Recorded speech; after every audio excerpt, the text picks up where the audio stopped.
नमस्कार. उन्हाळा स्पेशल अशा पद्धतीने कैरीचे ताक तुम्ही प्यायला आहेत का? नसेलच प्याल.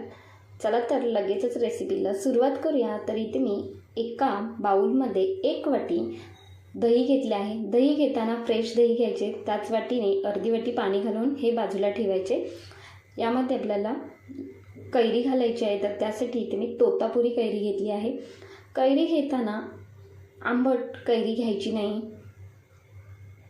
नाहीतर आपले ताक आहे ते आंबट होईल.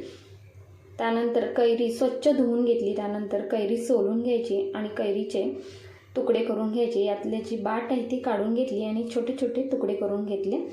त्यानंतर कैरी बाजूला ठेवायची आणि मिक्सरच्या साहाय्याने हे व्यवस्थित असे दही आहे ते घुसलवून घ्यायचे आणि याचे आपल्याला ताक बनवून घ्यायचे आहे.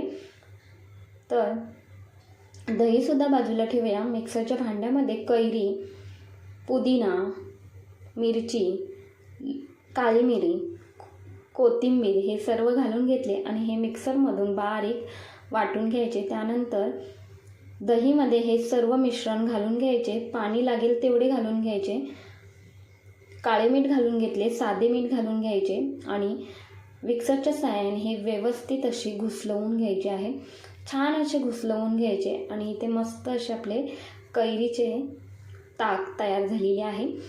तर तुम्हाला जास्तच पातळ आवडत असेल तर यामध्ये अजून थोडेसे पाण्याचं प्रमाण वाढवलं तरीसुद्धा चालणार आहे. मला स्पेशल कैरीचे ताक आपले तयार झालेले आहे.